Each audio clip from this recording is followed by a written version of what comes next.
inside here, you get an insight and you know something, but you don't want to say it out loud because you're kind of afraid that it's not going to be really true and it'll spoil the whole thing for you, But when somebody makes you say it, then, and it's true, then it just makes it more beautiful of a thing.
Yo.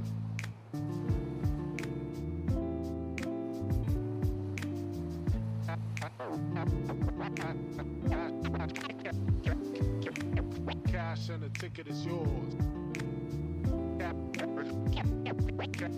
Cash and the ticket is yours.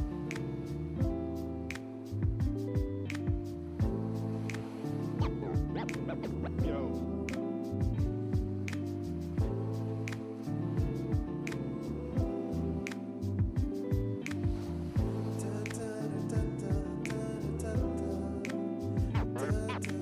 Cash and the ticket is yours.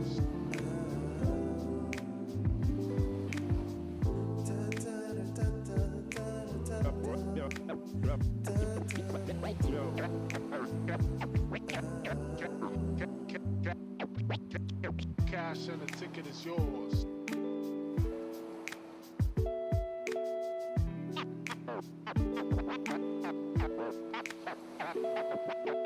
Cash and the ticket is yours.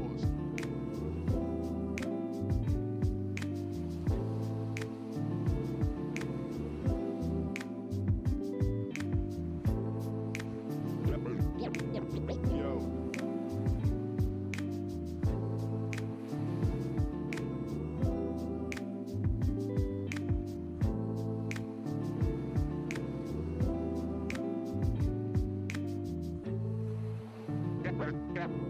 Cash and the ticket is yours. Yours.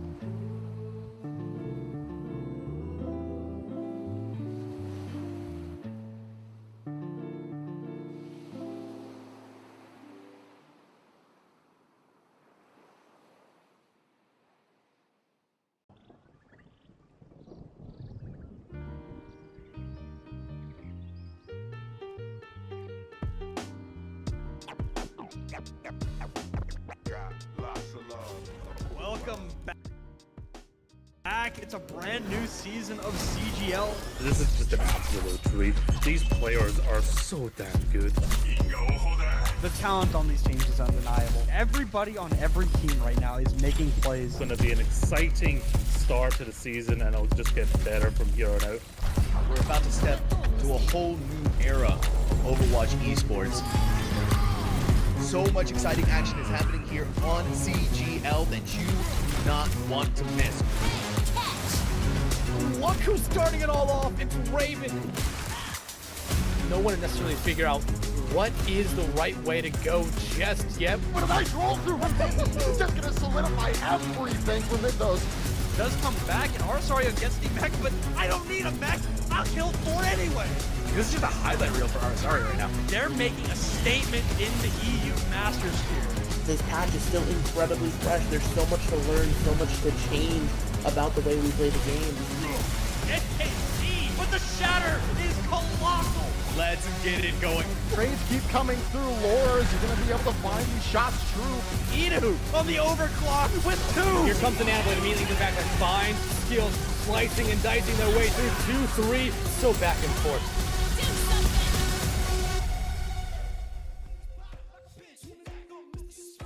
Hello and howdy everyone, welcome back to CGL. My name is Crumble, joined by the lovely Megalas today for our EU Open. Tonight we have Fistah versus SkyFlock. I myself have been more around EU Masters, understanding the way that that's been playing out, but it's going to be interesting to come over here to the Open division and get a little bit of taste for this slightly higher level of gameplay. On the slightly higher level, that's what we're after. That's what we want to see here. I'd love to say that it's, some crazy diverse meta, but unfortunately we're kind of in the thralls of our 18th billionth month of Lucio Kiri. It is what it is. But, the tanks around that sometimes can fluctuate depending on bans. But, yeah, overall, teams are sort of sticking to their guns, especially after mid-season last week. Most teams are just trying to ease themselves back into it. This regular season pace a little bit slower. Because again, you want to pace yourself, make sure you're getting ready for that postseason at the end of the day. Yeah, I feel like, like you say, mid-season, bit of a shake-up and going back into this more regular rhythm. It's a bit more methodical. You're playing against the same teams a lot. Coming up in the next few weeks, we're going to be having a lot of rematches for teams, especially I know for EU Masters that we've had a couple of teams drop out. So yeah, we're going to be seeing a lot of matches coming back together, and it's all about what's changed. We've seen so much development from all these teams, not only in terms of just kind of getting into the swing of the season, but also getting used to new heroes and the balance patches and all that stuff when you have this regular season. That's kind of what you see, and maybe one patch a team is doing a lot better, they can play into certain picks a bit more, and then after a certain balance patch, then maybe they're not able to play into their strengths as well. So we'll see what comes up here. You talk about obviously the meta. Yeah, it is the 5 billionth week of Lucio Kiriko, but in terms of tanks, I think we've been seeing, like you say, a little bit more variety. Domina, Domina's been seeing a bit of play, so maybe we'll see a bit more of that tonight. I'm interested to see it because, my personal opinion kind of differs from the community a little bit, where Domina, I feel like she's in this very odd place as a poke tank, specifically breaking it down with her, where it's just kind of just walk her down. Once she places that shield, she's got 15 seconds before she can do anything else. Just walk. But hey, is what it is at the end of the day. Like you said, diversity could be the bread and butter, and that's always, where we see teams in Overwatch excel, is when they're that diverse, that extra level of being able to flex and prepare for things. And so, like we said, coming out of the midseason, both these teams, pretty solid records. SkyFlock getting to play in that midseason, not really doing a whole heck of a lot, securing that 3rd, 4th spot. But still, they're playing for an undefeated regular season right now. Fistah only 1 loss on the board, trying to avoid making it 2 here, because this group 1 that they're both in is pretty competitive. Yeah, that's the nature of Open, right? You're going to be seeing players from all kind of walks. I've been hearing some rumblings. As much as I'm not familiar with these players, I've been hearing some rumblings that Fistah have in their backlog in terms of players. They've got a lot of experience with Face It and other quite high level tournaments, and that's something to look out for. Not just in terms of raw, the level of raw mechanical and game sense stuff that takes to perform at a higher level, but also just in terms of experience, right? Playing against better players can do a lot for you. I know that at least for us in Couch Potatoes, we recently went against Playgroup, and that was really, really good experience. I mean, we're not winning that for anyone who knows EU Masters. Plate Group are continuously undefeated even after going against us. So, and that wasn't going to change. But I feel like attitude for all these teams is such an important thing. We are in the regular season. You have time. You have space to improve. You have to have that right mindset, especially going into maybe a team that on paper you should be losing against. You have to think, okay, what can we learn here? We know we're going to be at a bit of a disadvantage. We know we're maybe even probably going to lose. What can we learn? What can we test? You know, figure things out, because if you continue to do that through the regular season, you could start winning more maps, and then you're winning more games, and then who knows, maybe you're actually making the playoffs at the end of the day.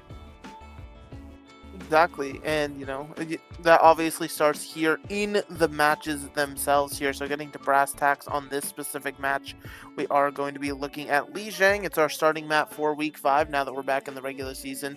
Those first maps are predetermined here. And again, Lijiang, even if it wasn't necessarily like forced upon people are going to play it anyway, right? It's the like people think King's Row is classic. I personally think Lijiang at this point is more classic.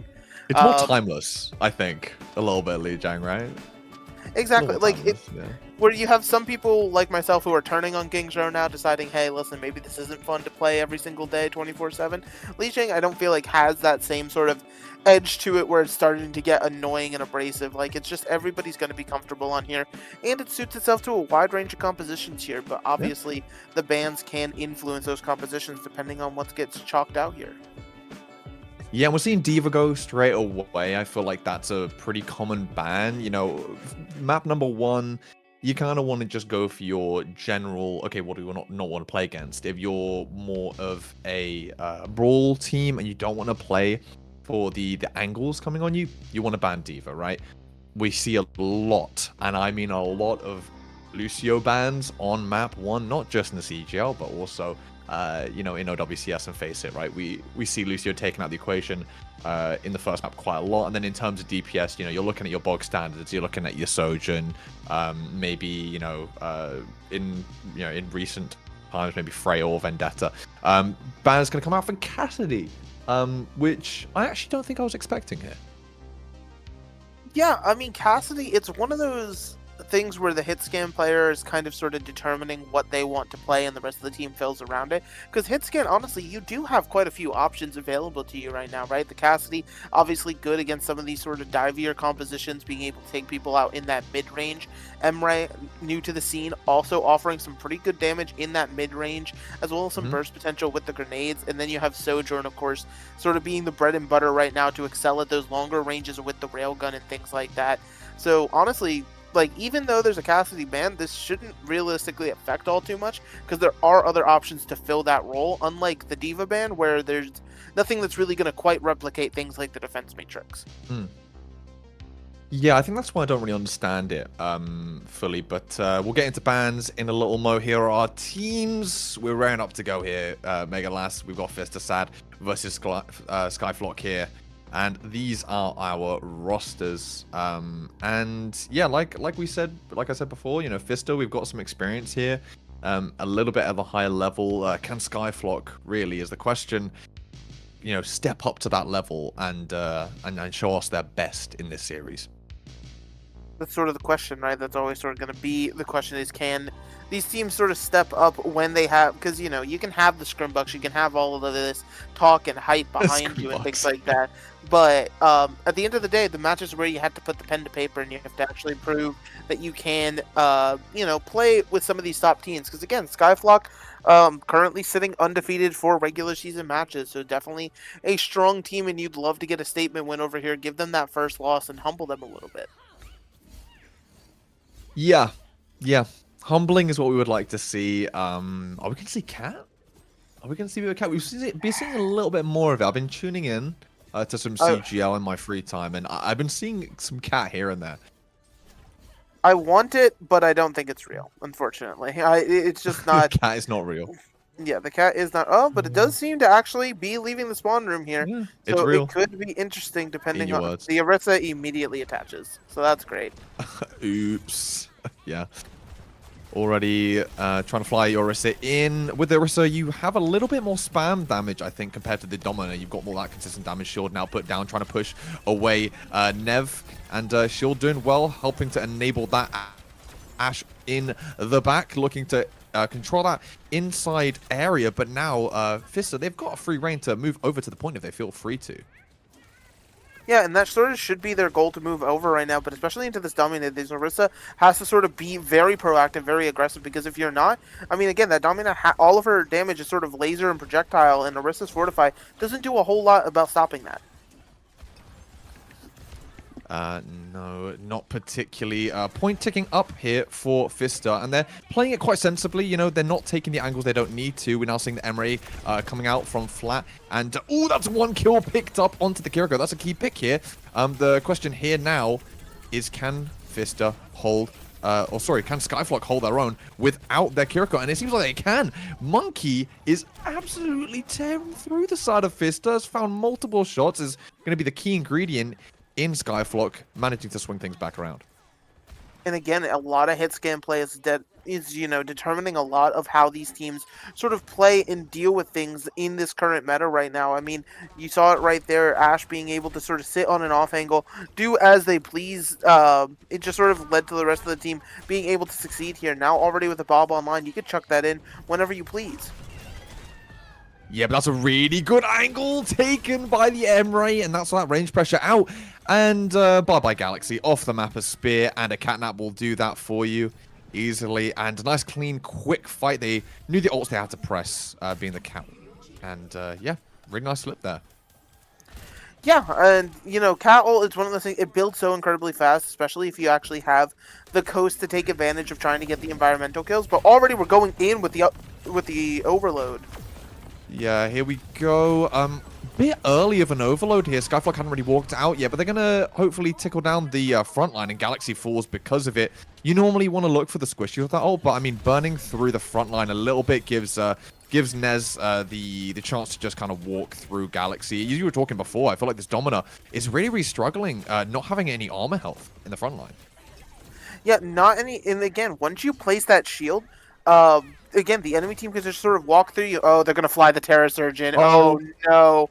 The helicopter of death. Ooh, I'm scared. I'm so scared. Ooh, it's been dispatched. It's going down, and it finds 3 Nevs swinging down from the top ropes. Oh, my lord.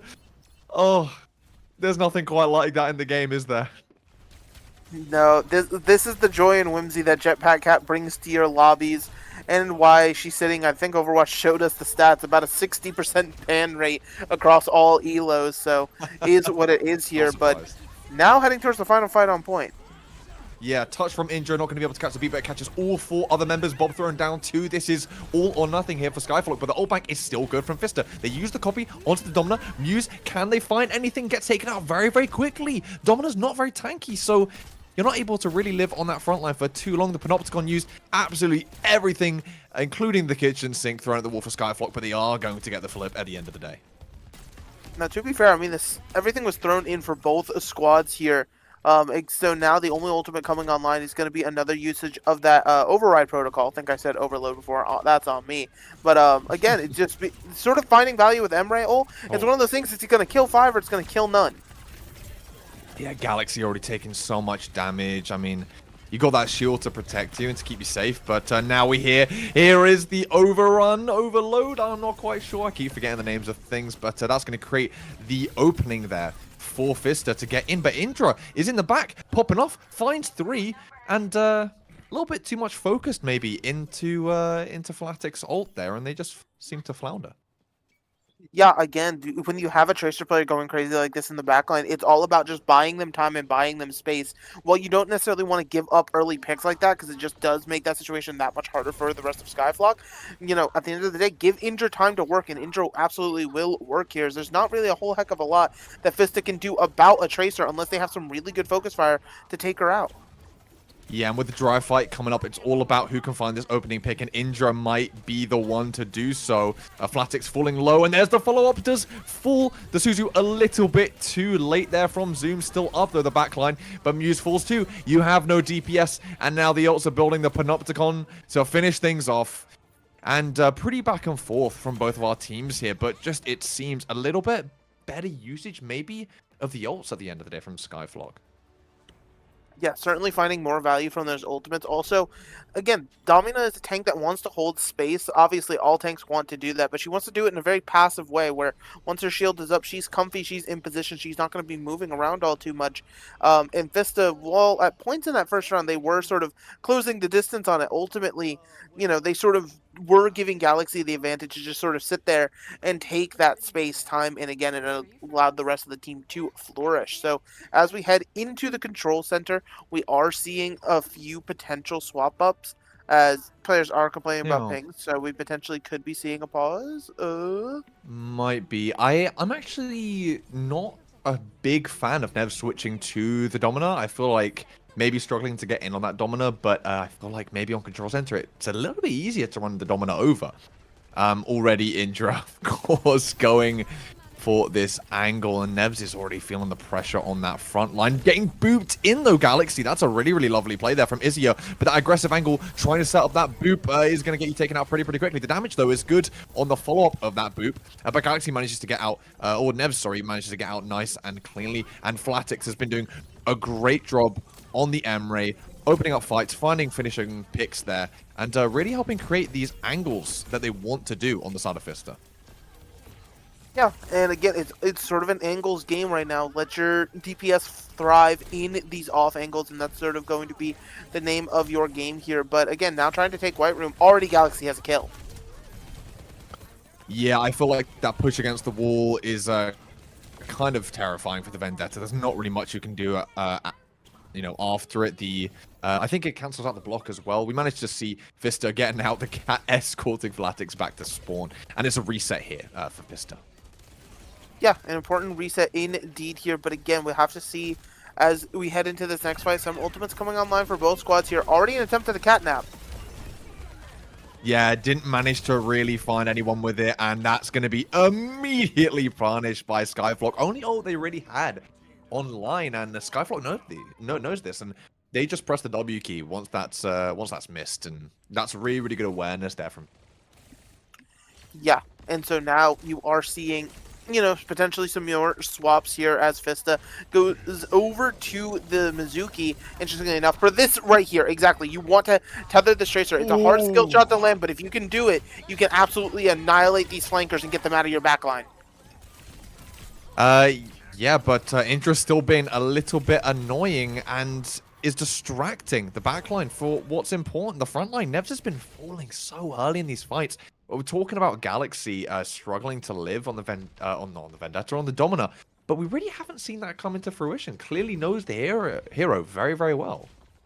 Well, yeah, absolutely. Especially, again, it comes down to the way that Fistah is playing this, where they're, again, also trying to be slow and methodical to set up angles for flat on that M-Ray here. And again, it's a riskier sort of maneuver when you're playing this slow game, because the established Domina has space, can just do as they please, as that's just some good tracking right there. Oh, yeah, I mean, that's just a bit of a hit scan diff right there, and now trying to rub salt in the wound with the visor, but does get denied there. Now this is the option, this is the opportunity here for SkyFlock to try push in, but Indra's still doing tons of work. Muse comes back to punch back on the Tracer, and it looks like a bit of a backup here from SkyFlock. They are going to be able to regroup pretty quickly, and they actually go in with the beat. They're going back on the aggression. They're swinging things like a pendulum, and they're going on point, trying to create a lot of space with that beat. And yeah, Nevs Falls just can't sustain as best as they can into that beat. Now we're seeing Pixels using their ult. Can it be enough? But Zoom isn't inside of it. Now the pause bomb to rub it in as well. And really, SkyFlock are struggling so much in the target priority. It just feels like no one on the side of Fistah is being found quick enough. Well, SkyFlock, yeah. And so now, especially with getting that flip very close, but this fight, you know, it's still going on, having to try to fight for it. Oh, that's a good kill. Oh, yeah. Yeah, shutting down that overrun before Flatix can really even get any value on it. You know, we're seeing Nevs try to stall a little bit, and I mean, we are just seeing the mechanical difference from the side of SkyFlock. I mean, we got to talk about this. Indra and Monkey, just insane mechanics on the tracking. Really doing a lot of the heavy lifting here, as well as I feel Galaxy understanding the Dominant a little bit better. We did see this play come out, though, from Fistah, and this was really something to watch.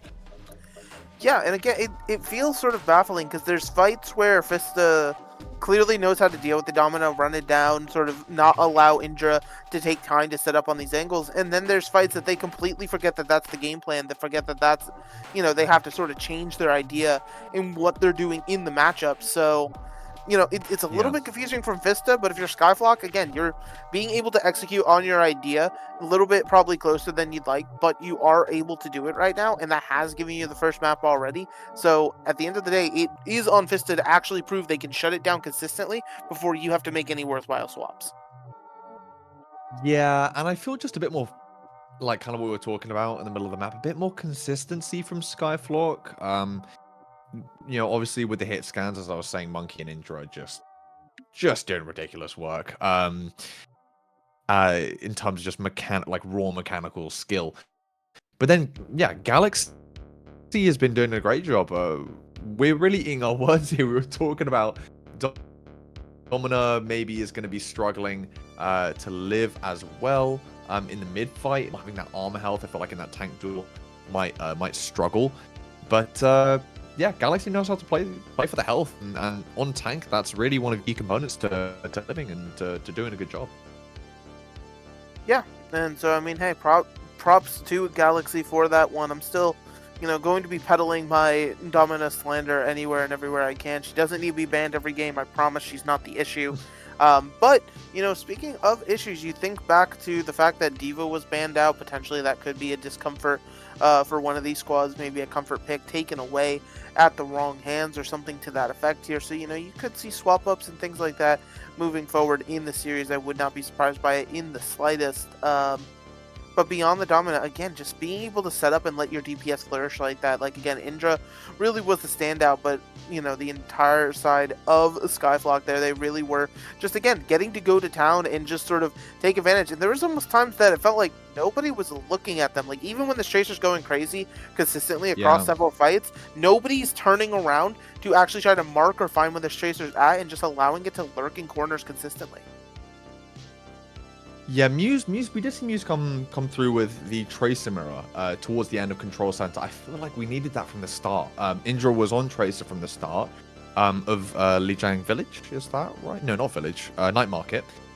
And I think you needed that from the start. You know, we saw Flatix and Monkey kind of go a bit back and forth. You know, Flatix on the Emery opened up some fights really well with some aggressive angles. I think we needed to see Muse on that Tracer earlier. You cannot let Indra just run away with the game. Now we're going to Esperanza. We're going to push. And I think we're going to be seeing a little bit more of Indra on the Tracer. So I think we can expect a bit of a Tracer duel here. I mean, that is certainly possible, but, you know, something we don't normally see until we get to the lineup screen, but I'll let you know secret early. Indra's out. Indra has been subbed out for a different player by the name of Nuke, so potentially not feeling the Tracer here. Or, you know, potentially we could even see a full-on Tracer ban, and maybe that's what's procking these teams to make these substitutions and things like that. But at the end of the day, it is on Fistah right now. They did get the map pick as well as this first ban, so they do have opportunity to pick. And yeah, that completely explains why Indra will be not in the lineup right now. Yeah, Tracer's just gone. Yeah, that's honestly really smart from SkyFlock, I think. You take out the player who was doing incredibly well on Tracer. Obviously, the switches come through before the ban, or no, after the ban, right? Or is it before? I don't know. But either way, you're bringing in someone, fresh hands. Maybe, you know, Fistah aren't quite sure what Nuke brings to the table, and so you ban the Tracer, but maybe you don't even really have your Tracer player anymore. We're going to see the ban on Orisa.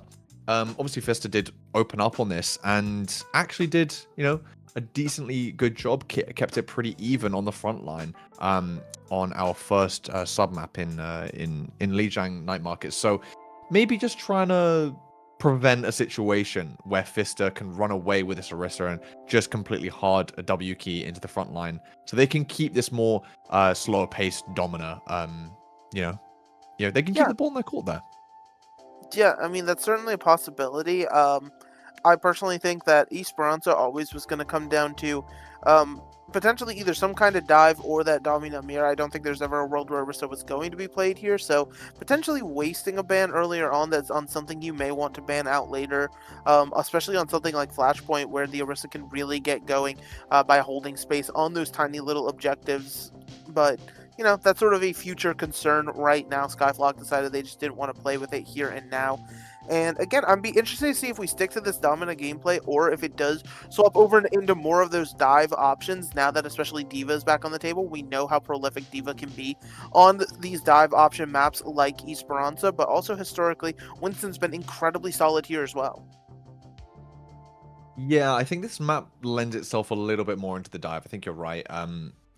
Especially these two initial high grounds, there's a lot of space to cover. So I feel like you kind of either want to lean into that poke, set up an Ashe or a Sojourn on that back high ground, or you want to go, okay, we're going Tracer Genji, Genji Echo, whatever it might be, we're going to go hard dive. Now we're seeing a little bit of reflection of that in terms of maybe SkyFlock wanting to set up more angles here with the Ashe and the D.Va. And Fistah, maybe they just want to play the LOS and then W key as hard as they possibly can. Yeah, it certainly could be a possibility here, but getting a look at the initial compositions in Spawn here, SkyFlock, this is about what I expected, the Jetpack Cat being the addition here that didn't really see coming. Normally, again, you see that Lucio in tow here, but using the D.Va, controlling the high grounds with these DPS, completely the plan. Fistah, on the other hand, coming out on the Vendetta Zarya, still a little bit of an old hat at this point, but it's a hat that still works pretty damn well because Vendetta somehow escapes any meaningful nerfs every patch, it feels like. I've been thinking that myself recently, I'll tell you, Mega, but already nice angles being created here by SkyFlock. We've got Nuke and Galaxy there on the left side, opening things up, trying to create a bit of a pincer with the angle. There goes the bubble, the Vendetta going down, slamming, twisting, trying to find any value whatsoever, but falling very, very low. Nibs is going to step a little bit forward to try protect the Vendetta, but the follow-up is there. Nuke has found the first opening pick of this map. And now without your Vendetta, you just don't have that raw damage, to contest Galaxy in the front, and you just falter. Very, very nicely done here from SkyFlock and Fistah. Ooh, yeah, that Vendetta, you might have been right. That's a bit of an old hat, it seems. Well, yeah, and it's for the exact reason that you saw right there. Even when you give Vendetta the bubble, even if you can give her two, after that cooldown goes away where you can't bubble somebody back to back, it leaves no bubbles for Nevish himself, right? And then also, again, you just chase it down with the D.Va and nuke it exactly like that. Like, you've gotten two exact looks as to why this is happening. Yeah, Galaxy is honestly doing such a fantastic job at going back, going front. This is what we want to see from our D.Va players, right? Just that ebb and flow. Bit of peel, bit of aggression, and here comes the aggression, looking for the Sojourn, doing a great job of DMing Nuke to try and get in, and Nev's on a bit of an angle with no one else, really, to output any damage. Canap comes in pretty much just with a CC to finish off Nevs, and yeah, the rest of Fistah are going to have to back off here, and it looks like we're going to have an easy checkpoint here. Easy butt scratch for SkyFlock. And for Azuya, I absolutely love that use of the catnap purely for the fact of everybody sees it and it's like, oh, this is an abduction tool. You should be trying to get an environmental kill with it. It's pretty much a mini Earth Shatter that comes from the sky. Something you're not going to be able to block all too consistently. If you actually use it properly for that stun, like in that situation there, you can really find a lot of value with it. Yeah, this is a really great Kitsune, though, coming out onto the angle. Muse is getting taken up by the baby D.Va pixel by the bomb. Galaxy is doing quite a lot. I don't think this front line is really even close here. Galaxy is doing absolutely everything, eating the disruptor shots, contesting the Vendetta dives. I mean, is there anything Galaxy cannot do? I mean, it's starting to feel like that with D.Va these days. Like, is there anything a D.Va cannot do here? And it seems like the answer is live through beam damage, as now the focus fire might finally be here with the Kitsune. Yeah, we do see Eric go down. That rush really doesn't find as much value as we had hoped there. Really good kite there from Fistah and target priority to try to take out the Kiriko right away. Still a few ults online here for SkyFlock. They have the Ash if they want to maybe slow down this aggression here from Fistah. But with a Grav coming up, you know, Nevs is really going to want to throw this one nice and aggressively, maybe onto the cat, maybe onto the monkey. We shall see. Galaxy picks up an opening kill and is so low, but managed to keep themselves alive. And yeah, these angles and this kind of divey slash pokey kind of playstyle here from SkyFlock seems to just be doing absolute miracles. Yeah, it's almost like a hit and run if you think about it, right? The D.Va constantly poking in and out, and by the time you go to focus the D.Va already missing from the fight, and you sort of lose track, like, oh hey, where is it going to come from, and things like that. So now Fistah has the bot back in their own territory they have to be concerned with, and they might even have to rip grab early just to try to get themselves back to middle. Yeah, Galaxy's doing such a good job at just playing that little bit out of the beam distance, and it just means Nevs has to you know, worry even more about these angles. People playing from a long range. Here comes the catnap. Oh, bye-bye Zoom. I don't think you can wall right up from that one. And yeah, without your Lucio, you can't really back out nice and quickly. Muse falls. We see the Grav used. I'm not quite sure who that caught. I think that was aimed at Monkey W, but yeah, seems to have not done the trick. And yeah, I mean, on paper, right, we've always known that Zarya is the counter to D.Va, but it's just not playing out that way here. Again, you hit the nail right on the head. Galaxy is playing these ranges perfectly, making sure to not be in the right spot or anything like that, but potentially trying to turn it around with an OC here. Yeah, and now with a D.Va mirror to boot from Nevs, good DM to try and enable that, but not a lot of space found. Good LOS and sights played there from the side of SkyFlock. Really nice aggressive fight here, but Azuya is going to get a little bit punished for it as Galaxy is forced to boost her out. And now the rush is used, but honestly, SkyFlock could completely kite this, and they do. Yeah, and that's sort of the intention right now, especially you lost your jetpack cat, no reason to fight anymore, but the Ash will be caught here. So this actually is going to be a phenomenal opportunity for Fistah to make their way back to the middle of the map and a duplicate. Okay, interesting. I mean, it's just 2. I mean, that's a possibly winnable 2v1 if you land your shots, but it doesn't seem to have done much, except for actually distract 2 members from the side of Fistah, and Muse actually gets taken out because of that split, that split attention, and now Galaxy has used the bomb to try extend their life. This is really back and forth. Monkey and Flatix really dueling out on this high ground, but it seems like members of SkyFlock are falling slowly but surely. But honestly, a great job of extending this fight and forcing Fistah to really work for it. Yeah, forced to work for it, but finally they have the bot in their favor trying to move forward here. And they do still have some great tools to work with here. That being said, SkyFlock going to be able to re-engage with the Kitsune Rush like you're seeing now. Yeah, and that increased attack speed is really going to help Pixels to fall down. Pixels no longer on your screen. Just Pixels in the spawn room, and Monkey cleaning up here. Finds 2, and now the follow-up is there. The damage has been done by the hit scan on the side of SkyFlock, and Galaxy is there to extend that suffering. Only 39 meters really swung back for Fistah, and with 3.5 minutes left, this is a pretty sizable lead. Sizable lead, and you have to think about what the plan is, what you want to do for the side of Fistah. Making some swaps over to the Mei, and this sort of feels like a desperation. We can't stop this D.Va. We need a way to shut her down, because obviously, you know, you have the Mei that can put that freeze beam, try to go through and hold the D.Va in place, as well as just slow her down and give you a chance to shoot it. Yeah, we got an opening pick here from Fistah, though. Flatix honestly has been doing well enough to keep this hit scan quite competitive. Now Monkey is in quite an aggressive spot, and it looks like Zoom and Flatix are gonna punish that best they can. They get the bot back, and this seems a bit more convincing here, as SkyFlock aren't really able to slow this down without their tank. Yeah, so you should be able to, again, try to get some good meters here for Fistah, but something I'm definitely fearful of is I have an odd feeling we're about to see a Bob strung up in the sky being flown around by Azuya on the jetpack cat. And again, there's not a whole lot you can do about that as the Bob gets thrown in onto the bot for now. Yeah, you want to contest with it? There it goes, the Bob flying, chasing down Nevs. Honestly, fair enough. Zoom pressing the beat there just to try to sustain through this flying machinery in the sky.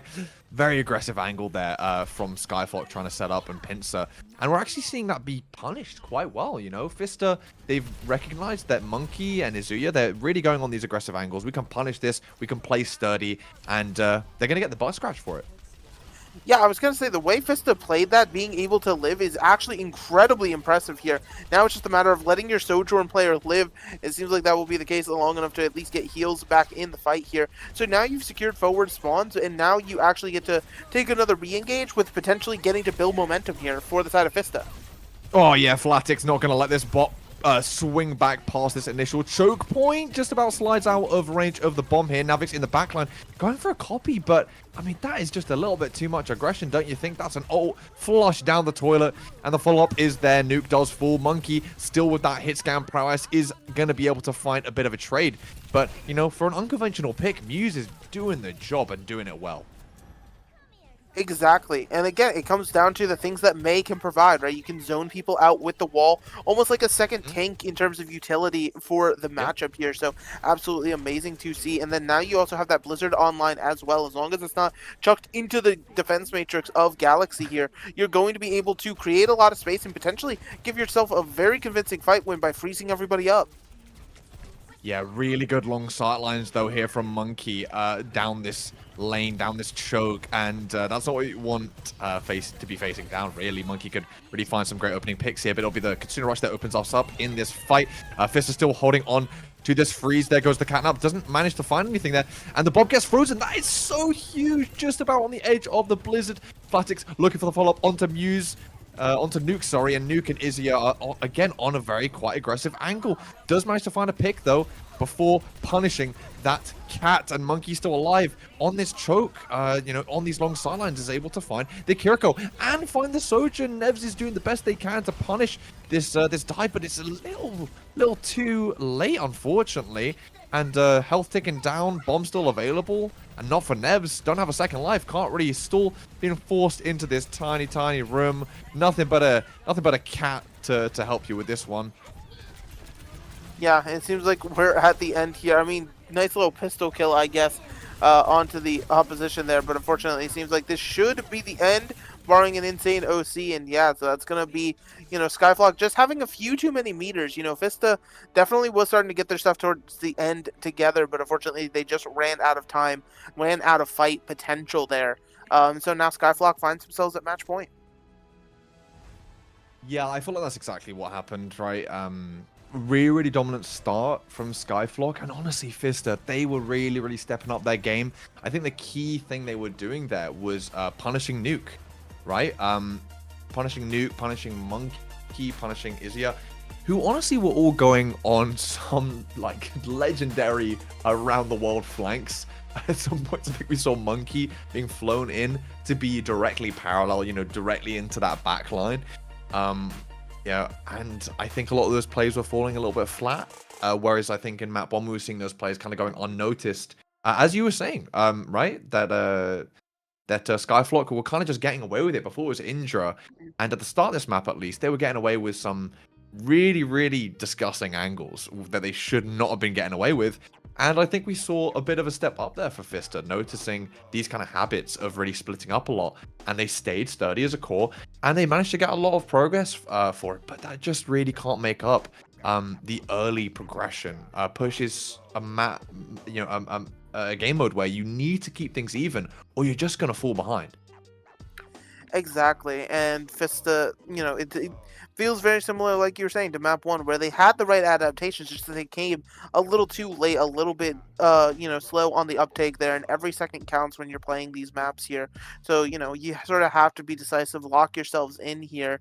Otherwise, you know, SkyFlock, they get to build leads like that, and then, you know, they get to sort of just play defense, you know, stall out the clock, and then make it sort of their game here. So, you know, for Fistah, the best thing I can say right now is you've got the power to do this. It's just a matter of, you know, putting yourselves together and making sure that you can actually adapt in time to what's coming at you. Yeah, you're absolutely right. Like, trying to make up the rest, especially like I was saying in that fight, you got this long choke point. You got to recognize your pain points there, right? Like, Monkey was just sat there throughout the entire fight. honestly, for most of it, not even really having their diva playing goalkeeper a little bit for them, to help enable that angle. We did see Galaxy kind of going a little bit crazy on that diva, really going to punish Nuke, and that just left Monkey right on that long angle and clicks 3 people, and now you just have to play for the stall. We saw great strides though, I think, in this map from Fistah. It's all about shutting down these key threats, and they've definitely shut down that kind of that scary like mega flanks that we were seeing, right? So I think the next step is really to get a bit more target priority on the pain points, which I really think Monkey, incredibly big pain point here, especially in that last fight. Exactly. So we are, there are tons of pain points here, but hey, if you're SkyFlock, no pain points, just smooth sailing as it stands right now. But we'll give both teams a chance to sort of rest and recuperate here before we head into map number 3. Also give ourselves a chance to get some rest as well here. So bear with us just a second. We're going to throw it to a break. Get yourself a snack. Do what you got to do, but make sure you tune right back in for the conclusion of the series. You don't want to miss it.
Hey there, everyone. Welcome back. I hope you took a nice little bio break and maybe grabbed yourself a snack and a drink. But been a good snack. None of that own brand stuff. You better got the goods. We're coming back to the goods of EU Open. Fistah versus SkyFlock. So far, an incredibly good performance by SkyFlock, both mechanically and game sense wise. We're seeing Fistah really struggling, but a bit more of a good effort in that last map. Can they take that bit of momentum that they managed to gain on Esperanza and try push that in our third map, Blizzard World? I mean, yeah, that's sort of the question mark here, is if they can sort of push it, or if this ends in a 3-0, because currently SkyFlock, you know, I think the story of the match, like we've hit on previously, is truly just SkyFlock getting away with far too much, and Fistah needs to start punishing it and hitting down the hammers, because when they punish, they're doing it pretty dang well, if I do say so myself. Just sometimes a little too late sort of situation here, but Blizzard World can certainly change that, especially because this is a map offers itself to a few different compositional switch-ups if you're feeling it, right? This is a map that I feel like it's far from solved. You can play a whole heck of a lot here, especially across first and second point, to really find some ample value. Yeah, not fully solved is actually perfect. That's exactly what I think about Blizzard World. You can, I mean, I feel like most of the time we see kind of either the poke or the dive. I feel like that's that's the case for a lot of these kind of big high grounds, you know, extended sightlines. You kind of either want to use those sightlines and you know, to enable your DPS on high grounds, or you use those high grounds to hopscotch along these long sightlines, right? Already seeing our first ban come out onto the Ashe. I'm not surprised at all. Monkey was doing a lot on Esperanza, which, to be honest, we normally kind of see the Soj mirror. I feel like Ashe isn't quite mobile enough for push, but saw play there from Monkey and really did a good job. And on Blizzard World, a little bit slower of a map. You know, that's just kind of how hybrid works. Yeah, Ashe ban. I think if that didn't go through, I think we absolutely would have seen Monkey on it. Yeah, I mean, Monkey, you know, we keep singing the praises of feels like the other DPS constantly on the side of SkyFlock, but Monkey has really been crazy on this Ashe pick, you know, especially forcing it in situations like back on Lijiang where you don't think it's going to work all too well. So taking out the Ashe certainly makes sense for Fistah. SkyFlock, on the other hand, both teams have been playing the Kiri pretty consistently, almost like it's a meta pick, who would have guessed? But no Kiriko in sight for Blizzard World. Yeah, I'm interested in this, right? I think maybe Fistah want to play a little bit faster. I feel like that probably plays into their playstyle a bit better. When we saw them doing well on Esperanza, it's kind of, we're gonna play fast, we're gonna you know, we're either gonna play, or sorry, rather we're either gonna play extremely slow and then punish the over aggression, or we're gonna say these guys are just gonna, you know, we're gonna have a crazy flank coming out. Let's just fully 5-man commit into the front line of SkyFlock. So banning the Kiriko is honestly quite good from them. I mean, maybe you want to make Fistah not really be able to play that kind of fast dive, maybe with like the Diva, like Lucy Curie Diva or Lucy Curie Monkey, maybe something like that. And you want to slow down the pace, because, you know, if you don't have the Kiriko, you know, you don't have the Suzu, which is honestly most of the time we're seeing that used just to help sustain a tank really over aggressing, where if Suzu wasn't in the game, they would not be playing there, let me tell you. So slowing down the pace a little bit, SkyFlock definitely want to play into their DPS. Yeah, absolutely. You know, playing into your DPS certainly feels like the way that, you know, this series can go here, and especially if you enable them properly, they're going to be able to get away with it here. But, you know, as we see, yeah, me when near automata, however you want to say it. Look, there's a skin bundle in the shop that's a collab that's 4 support skins. Yeah. Somehow none of them are Lucio. Figure that one out, Blizzard. Anyway, Megalas, don't remind me. Why do you have to remind me? It's just. We got a skin. Like, listen, what if we instead of casting this series, we just like talked about the skin discrepancy? Lucio skins. Yeah, we just talk about the skin discrepancy in Overwatch. That would last longer than the match. That would probably last about 4 hours, and I think everyone would get bored except for us. Okay, I mean, I like this from Fistah. I kind of wasn't expecting the Sigma looking to enable Flatix, but honestly, Flatix has been holding decently towards Monkey, and I think giving them more support to be able to have that duel a little bit more in their favor is totally valid. Yeah, it certainly makes tons of sense here. And again, it's a poke tank that can sort of be a little bit more proactive, unlike the Domino. Once that shield's down with Domino, of course, like we talked about, she's stuck in place, whereas Sigma, can be a little more proactive, moving that shield around to benefit, the Sigma player, or move it, like you said, to help the hit scan and things like that. And already Flat is finding the value, as now the rest of SkyFlock's having to retreat off of just that one pick. Yeah, clearly putting your eggs in the right basket, but the basket's been snatched because Monkey found the kill on the Widowmaker. Cheeky little headshot. We do find the trade, though. Indra's out of the fight now. Galaxy is pretty much alone in this aggression unless Azuya wants to go on a cat flank of all time. And yeah, this front line is holding really, really strong as Galaxy. We've seen just an incredible amount of aggression, but with a sturdy Sigma on the front, the rest of your team is going to be kind of struggling to get in at all. Yeah, struggling indeed here, so having to be a little bit more, careful and precise with where these shots are trying to land. Oh, but look at all this pressure onto the Widow. Yeah, that shield came through at the perfect time to save Zoom's frontal lobe from being sprayed across all of Blizzard World. Nev's done such a good job so far on this Sigma, really. I'm surprised they maybe weren't picking some pokier maps and letting Nevs have their way on this hero sooner. Yeah, you feel like, again, it comes down to punishing the over-aggression, right? Because not everybody on the Sky to SkyFlock can go in the same way. So, you're punishing the members that get caught out or maybe waste a cooldown or something like that, like Indra or Azuya in these situations. So, being a little bit more trepidatious and careful, Fistah is doing here. But now, let's see if they can stop another. Oh, yeah. Wow. Okay, yeah. Muse immediately finding the Pulse Bomb. We saw them do quite well on the Tracer Mirror, and now we're seeing that come into fruition. Indra really hasn't been able to find much. They do fall, but Pixels is there to follow up, really. The damage had already been done. I felt like the cooldowns had already been, obviously taken out from the backline, and yeah, the Pixels follows up on that. That's honestly great team play there so far. Exactly, Pixels. It's one of the things you sort of underestimate Jackpack at. You think, oh, just funny character that moves. Is a beautiful rock connects onto Indra. Oh my goodness gracious.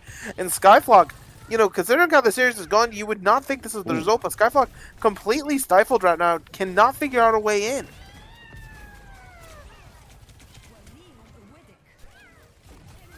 Yeah, not at all. And, I mean, they're doing all they can. They're using the catnap. Oh, Nevs is still alive, though. The Nano, hello? Pixels straight onto their counterpart as the Nano goes onto Galaxy on the other side. I'm not sure why that Nano went to Pixels. I mean, if you trust your cat, that's all nice. But now you've lost all your space, and SkyFlock get to count the point now. Yeah, so SkyFlock, again, they just needed one chance to get back into this, and, that was their one chance indeed here. They should have a cap unless this Flux does something, but already missing from the fight is the Sigma.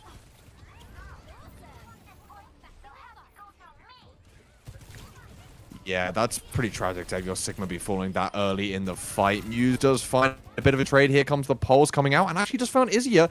It's actually possibly able to be brought back, but too much damage has already been done. Man, get your Flux taken away.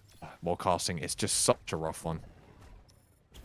Rough indeed here, but now Fistah has, sort of a little bit of a task ahead where they have to decide where they want to hold and they need to establish themselves. As we saw on First Point, they're establishing themselves pretty effectively until, those last 30 seconds or so came through and they had to sort of reevaluate the game plan here. But now, again, just where do they want to set up? Because right now, their defense kind of seems to be a little frazzled and all over the place.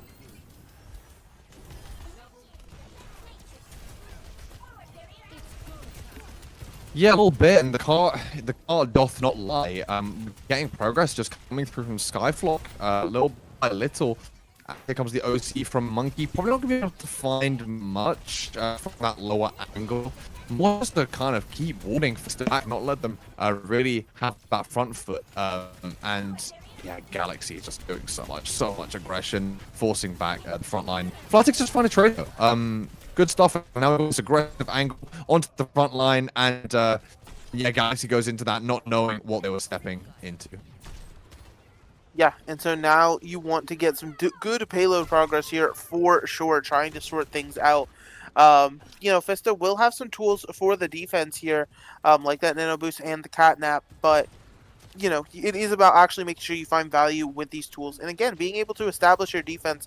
Luckily, you're running out of points to sort of deliberate from, but already down 2.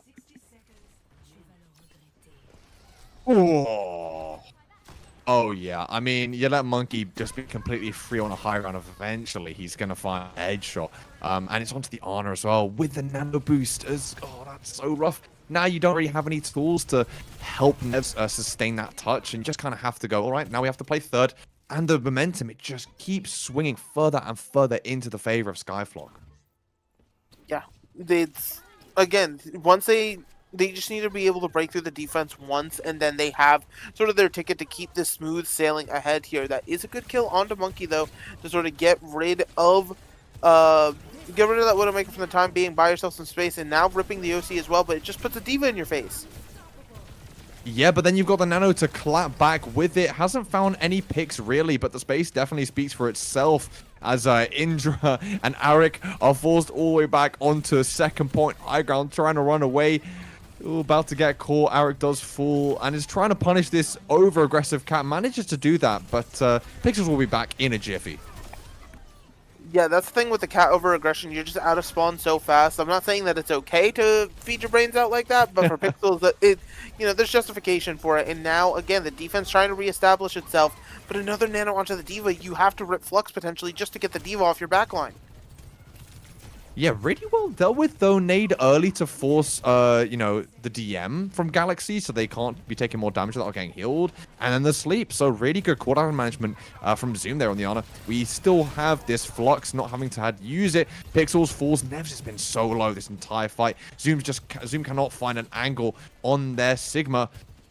And it's an ult available, but an ult that might just fall flatly very quickly, as not a lot of health now sustaining in this right room on this inside, warding away Indra on that Tracer with the help of Muse.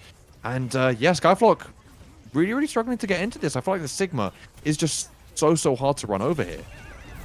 Yeah, again, it's about being able to establish yourself on this defense, and they've reestablished themselves pretty effectively here. As now the cats are taking turns dragging the tanks into the abyss here. No limitation's going to save you there. Yeah, now it's really from here on out who is going to win this fight, without the help of their tank. Nano goes on to Muse, hunting for that honor kill, does find it without using the recall, but honestly, that's going to be enough. Oh, no touch. No touch. Where was Indra? Where was the Tracer? We don't know. But honestly, a good third point hold here for Fistah. I'm just so shocked at that. Like, you have a Tracer and a cat, and somehow nobody makes it over to the payload in time. Oh, the cat. And so now, like, look at where the payload stops specifically, right there on third point. Like, that's objectively pretty easy to get to. Like, and once you're 2/3, obviously, there's still a mountain that has to be to get 2/3. But for Fistah, you have to be feeling, at least somewhat confident here, because you seem to have a strategy that works pretty well.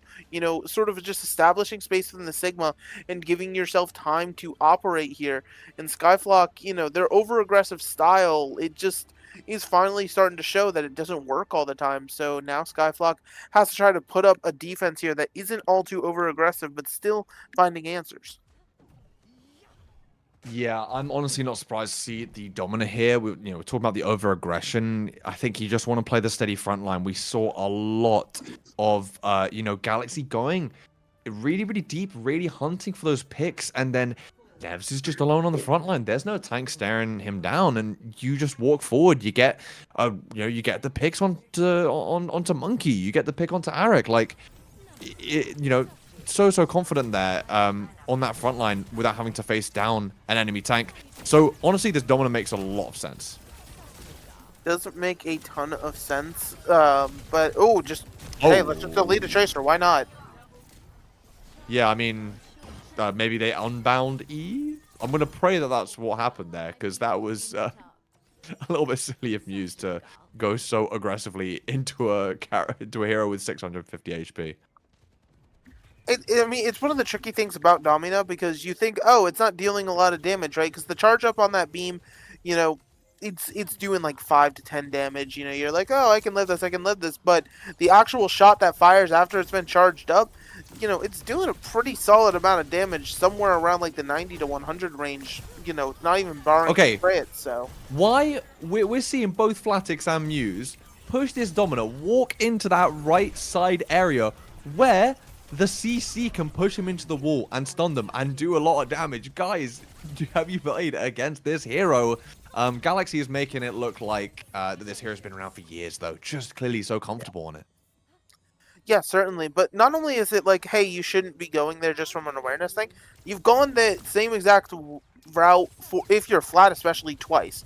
Just directly into the Dominus path like that. And that's just, like, it just doesn't make any sense here. Your Sigma's taking high ground. You should start from that high ground, like everybody move up there, and take advantage of the space your Sigma is giving you. Yeah, like, again, we're seeing Pixels and Flatix both walking this route. You're not with your Sigma. And we're honestly seeing, I feel like, the inverse of what was happening to Galaxy, where now Nevs is the tank who is just completely alone and not able to really help their front line. It's so baffling because it truly is the definition of insanity. You're hitting your head into the same wall, doing the same exact rotation every single time, but you're somehow expecting it to go different. I mean, the only thing that's going to be different this time is that Domina can decide that she's had enough of you and just has the Panopticon as well here to really sort of be a menace. But now I guess you're trying to push with your Sigma as the rest of the team's ready on high ground. Yeah, here comes the OC. Oh, and the stun also low. Flatix not able to outlive that nano boost damage, and now it's a free W key onto the core of Fistah. Yeah, and they don't really clap back at all. They didn't quite have the ults to really swing the fight back in their way there. Yeah, I mean, currently Fistah is going to have to put a lot of stock into this gravitic flux. The upside is there's no real way for it to get stunned or stopped or anything like that unless SkyFlock is hitting a very nasty sleep dart or you happen to be floating near a wall if you're Nevish, which Nevish just should never be doing that anyway, so it should be fine. But again, it's about seeing where this space can be held and things like that. Yeah, a good opening pick from Muse is going to start off this fight nicely, but Flatix going down, no DPS on the side for Fistah to really do the damage they want to do, but now Galaxy's down. This is the key part where Fistah can finally get a first point cap. Good touch there comes from Indra, barely misses. The pulse bomb goes just wide. They still have touches here if they want, but now with Arik down, you don't have to sustain. Galaxy's gone onto the Diva to try get back a little bit quicker. But it looks like finally Fistah banged their head against the wall long enough that it finally breaks. Yeah, I guess it was just, you know, it was sort of a comedy of errors because SkyFlock, they ended up stacking that high ground incredibly aggressively, expecting Pixels to drop Nevish on that high ground for like the 18th time in a row. But instead, Nevish just decided to push low onto the Domina and get sort of that focus fire, as well as a beautiful E on the Panopticon that sort of went under the radar here. So now Fistah, again, just being able to establish themselves on this high ground should lead to a very successful point B. Yeah, if you can really push out this Domina, there's not really much that she can do to hold close, and then you can, you know, look to set up your Ana on a nice angle on the high ground and look for a bit of poke. Muse does get punished though, pretty early on. There goes the catnap, and I feel that Galaxy might be swimming with the fishes, but just about stays alive. Not all support, and Monkey on a classic Monkey flank does take out Zoom, and Pixels quickly follows. Yeah, and I feel like the Soldier 76 is something that you can underestimate so incredibly easily, but truthfully, you know, if you've got good off angles and you have good awareness of your positioning so you don't get collapsed on, you can certainly sort of be a thorn in the side as much as something like a Tracer or a Genji where you're constantly flanking and being aggressive here. So now Fistah trying to make their way back over to the payload, but the good Gravitic Flux to boot onto the Domino. Yeah, that's a great defensive nano, though. Keep Galaxy alive, let them drop onto point, and absolutely annihilate Nevs. But no, Nevs is still sitting pretty on this low ground, just getting all the free push they could ever wish for. Forced to use the visor here, and it does actually manage to pick up 2 kills. And again, we are seeing so much of this from both teams of you know, punishing these aggressive tanks and splitting off these teams and just cleaning up the kills afterwards.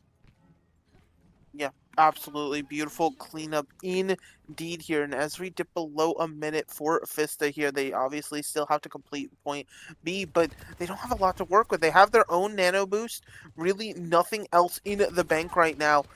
Nothing even relatively that close here, unless you're going to be building up to Cat pretty quickly here. Meanwhile, you're going to have to find a way to live through Panopticon, Pulse Bomb, you know, the Catnap on the other side. It's going to be a lot. Yeah, and Monkey's just really unmovable on this high ground, and now that's the aggression that needs. Flatic's barely living in that duel. With Zoom down, though, you don't have a lot of support. Nev's barely able to survive, not getting drawn off that map, but there goes the mech, and I feel like this is going into last fight territory here. Flatic's just found a really good pick here, and they do actually have the catnap. That could be really, really impactful, and you're going to steal away Galaxy. No touching point here for you, as Muse does the absolute best that they can. And Zoom is the only one really able to store point here alongside that cat. Oh, yeah, it's all but floundering here, as Zoom is the last one to touch here on Blizzard World. Can anyone make it? It looks like no. GG's already in chat. SkyFlock take Blizzard World and win the series 3-0. They keep their regular season streak alive here. Bounce back from a probably disappointing mid-season performance with a solid win here. And again, you know, the whole squad's looking good top to bottom, really delivering time. And again here, especially Galaxy, of course, you know, feels like it was a living highlight reel, especially on the Domina and things of that nature. Just getting away with so much. You absolutely love to see it for the Sky to Sky block. And Fistah, again, it feels like they had answers at points, but just couldn't connect the dots in the end.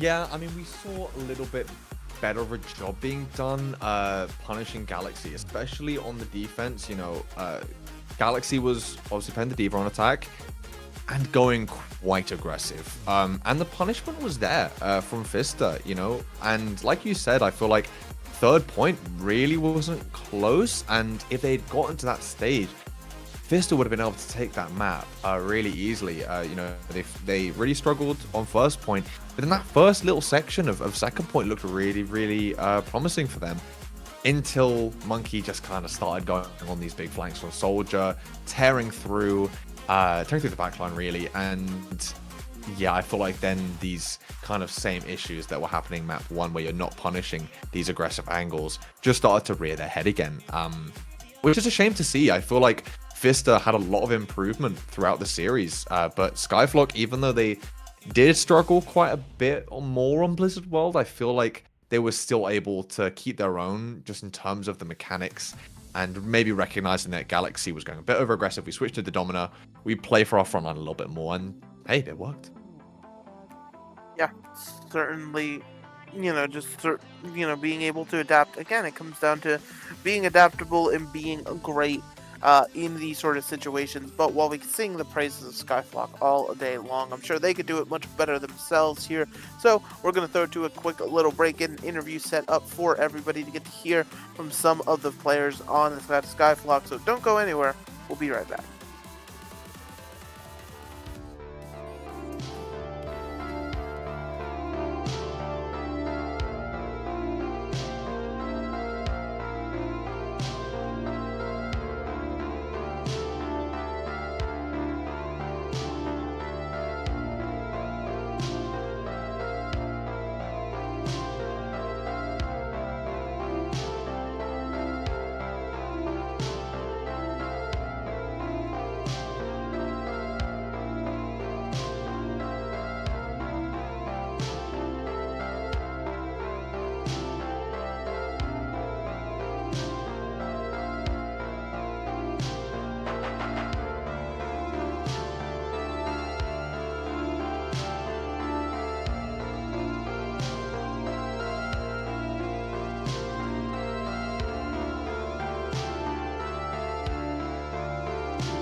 Hello, everyone. Thanks for sticking with us through that short break. We've got our interview set up.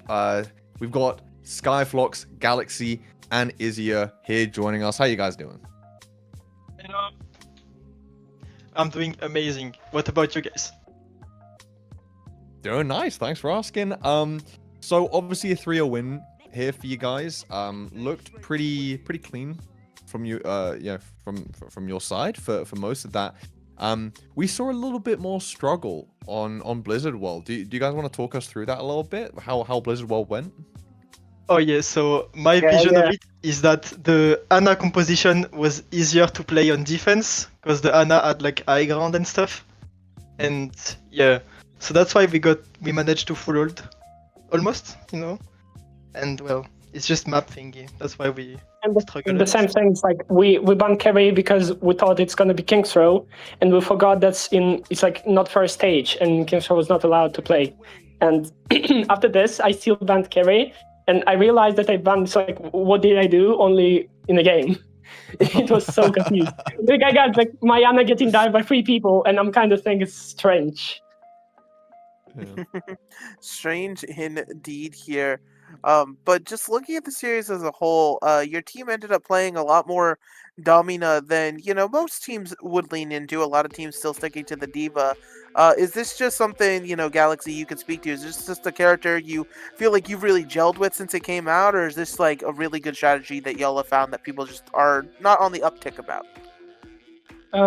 I think it's like, at all, Domina is like the second Sigma, so I'm also a Sigma player. When Dominus just came, I think I thought I would play her a lot, and I still play her a lot, but like D.Va is the best hero in the game, so a lot of maps we still playing with D.Va instead of Domina, and when we playing Domina when something with D.Va going wrong or it's like D.Va is banned. And to be honest, I prefer to play like Zarya, Hazard, just like something else but not Domina, because it's just like so AFK tank, It's so hard to like walk on her. Yeah, no, definitely. We were talking about how difficult it is for Domina to move around, here on the cast. So definitely good to know that you feel that as well. But as for the rest of the lineup, I mean, especially looking at your DPS line, looking pretty flexible across the board here. Is there, again, sort of any reason that y'all were picking the characters you were? Was it comfort picks, or was it just more of like, hey, we know Monkey's good on Ashe, let's just let him play Ashe till Kingdom Come? Oh, actually, I think we don't play Vendetta like most PC teams that play Vendetta Zarya. I think we just play comfort like pick. Because I know our DPS are good at what they do, so we just keep them like on the hero they prefer to play. And Philip is like Monkak, he is not playing, he didn't play like CGL or some tourneys before. It's like his first season, and first season is in team. So we trained him a lot. I did like WOD review, ATC is like, and I know he's like hit scan, and the thing with 2 flags, different flags, like Indra is Tracer player, he's like hit scan player, and Nuke is like something else, like Genji, Aho, it's like also Tracer, then it's like Vention, ATC, it's like, yeah, and we played like this. That it's like he playing also Widow, like Ashe, and I think we think about this like what we can build around like one flex and one main DPS.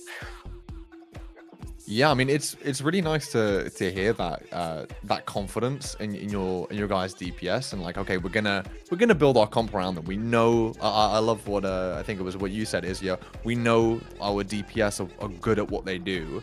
We can rely on that. It shows that you guys really understand the team dynamic. One of my last questions I want to ask you guys: who would you highlight for maybe being really talented or really annoying to play against on the side of Fistah? Who really stood out to you from their team? Ouch. That's a good question. Yeah, I agree. On the push map, he had his ult every 2 fights. It was crazy to play against. Yeah, it's like Sorry, who the was that? whole game. Huh? Sorry, I didn't quite catch that. Who did you say? Sojourn. Oh, Flatix. Yeah. Yeah. It's like it was kind of the thing that I'm playing Blizzard World, and every second I'm staying main, and this guy only what he doing is he just walking in me and try to damage me. I think, guy, can you just like chill 1 second? Stop. Just like don't look at me, please. Leave me alone. Yeah. Like this. Yeah. Well, just before we let you guys go and celebrate with the rest of your team, I just want to ask one final question, which is, do you have anyone that you guys want to shout out, or anything that you want to quickly say before you take your leave? Yeah, I've got 2 people to shout out. I shout out Control, my good friend, and to Anna. That's sweet. Okay. Yeah, what about you, Galaxy? You got anyone to shout out? I don't think so.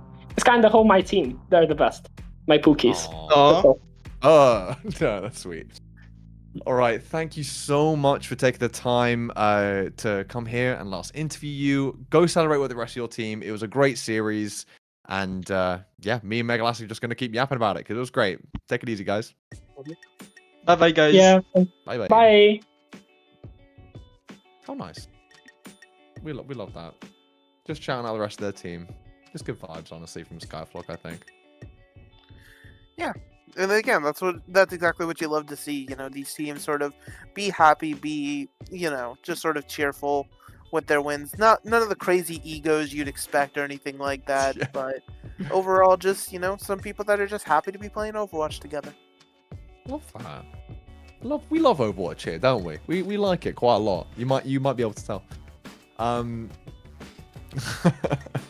But yeah, honestly, I think a great series. You know, EU Open, I'm a little bit newer to this division and already seeing some really standout players. And I'm super excited. I can't wait to see where SkyFlock go, and I can't wait to see Fistah and their evolution throughout the rest of the regular season. Yeah, there's so many more matches to play and things like that. So, you know, it's just one of those things of, again, we're only in week 5. There's still plenty of regular season and then a whole long postseason as well for teams to just continue to develop these talents, and then who knows where the talent goes after that. There's tons of tournaments, tons of different things going on, and you really love to see it. Yeah, well, I feel like that's all we have left to say. It's been lovely. It's been lovely sitting in a broadcast VC with you again, Megalas. It's been too long, and I'm sure we'll do it again soon. I've been Crumble. And make sure to tune in for more CGL. I don't know if we have any more matches tonight. We have NA tonight. Thank you, voice in my ear. So make sure to come back a little bit later on.